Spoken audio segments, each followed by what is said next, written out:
বহরমপুর শহরেই 4 star deluxe premium hotel with luxury and comfort golden retreat. এখানেই জেলার একমাত্র ডিস্কোথেক, আছে রেস্টুরেন্ট, লাউঞ্জ বার, অত্যাধুনিক gym, spa, swimming pool, club মেম্বারশিপের সুযোগ। বহরমপুর শিল্প তালুকে গোল্ডেন রিট্রিট।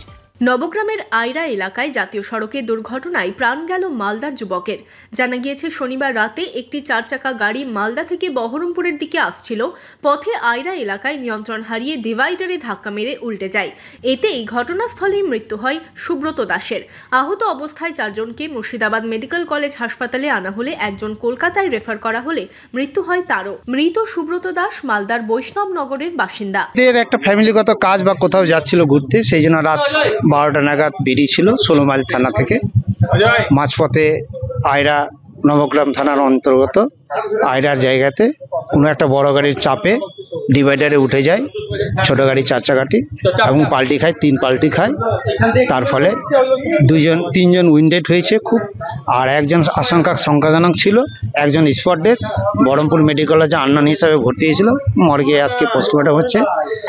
উনি পাশে ছিলেন, আর যিনি ড্রাইভার ছিলেন উনিই মালিক গাড়ির, উনিই ড্রাইভার। ওনাকে আশঙ্কাজনক অবস্থা দেখার জন্য রেফার করা হয় কলকাতায়। কলকাতায় গিয়েও তার স্পট ডেথ হয়েছে মাত্র শুনেছি।